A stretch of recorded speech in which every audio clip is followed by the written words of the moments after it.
Hello, I'm DelusionDispeller, back to talk to you about more on the 12 tribes. So, children growing up in the 12 tribes are not allowed to have toys at all. If they came there as children, like their mom or their dad decided, let's check out this communal living thing, sounds like it's good for us. We're having trouble disciplining our kids. Maybe they'll help us get our kids in line. A lot of people get into this tribe thing, this cult, because they believe that they have some kind of child rearing practices and experiences that will help get their children on the straight and narrow and away from all the worldly entertainment, etc. So if you are a child and you come to the 12 tribes and you have toys, a doll, a train, whatever your children have, video games, they usually take them away from them.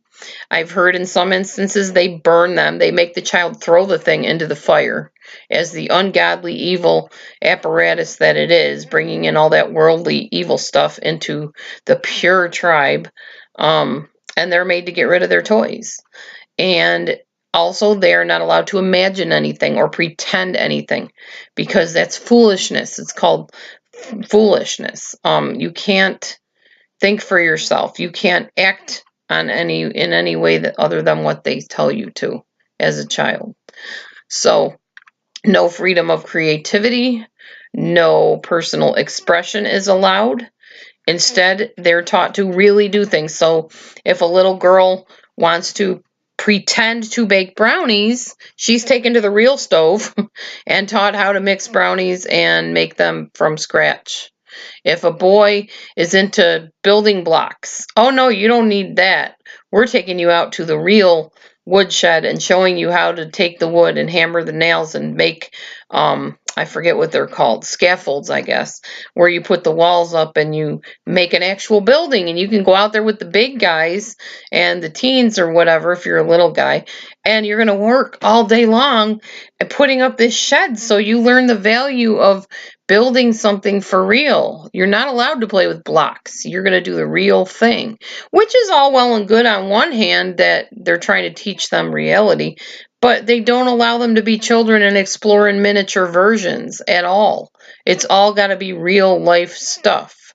If a little girl, is interested in dolls, they're not allowed to carry a doll around. In fact, there was one little girl that got beaten just for taking, I guess, flour or something and wrapping it up and pretending it was a baby doll. She got caned for that. And therefore, they would usually let the child hold the baby, a real baby. Maybe in the cult somewhere, if the mother didn't have one, she'd go and take the child somewhere else to hold the baby. But everything was all about the real life basis. They're not allowed to do anything like children do. No exploring, no imagination, no make-believe, nothing like that. There is one video I saw where the guy actually said, oh, my daughter has cuts all over her fingers because she's been cutting vegetables since she was 1.5 years old. And everybody that comes and visits us says they just marvel at her. Wow, she's so mature, how she can, cut those vegetables and cook like her mother. And well, that's why, because they broke her in from the time she was 1.5 years, and she probably got beaten if she refused to do it. They beat them for every little thing.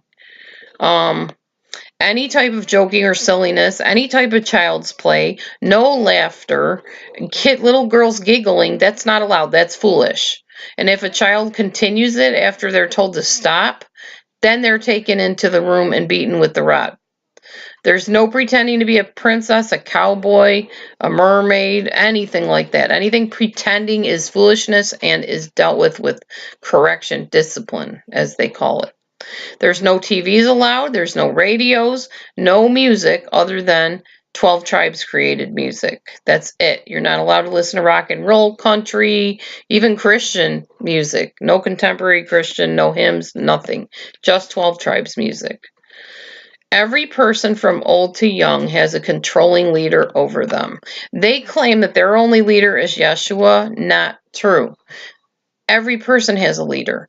Even people that visit, that decide to stay a little while, are given like this mentor person that watches their every move, and they are to go to them with any questions they have, and this guru is supposed to answer all these questions. So every person from the tiniest baby on up has somebody in control and in charge of them and over them. I'm going to stop here and be back for video number 5, I believe. See you there.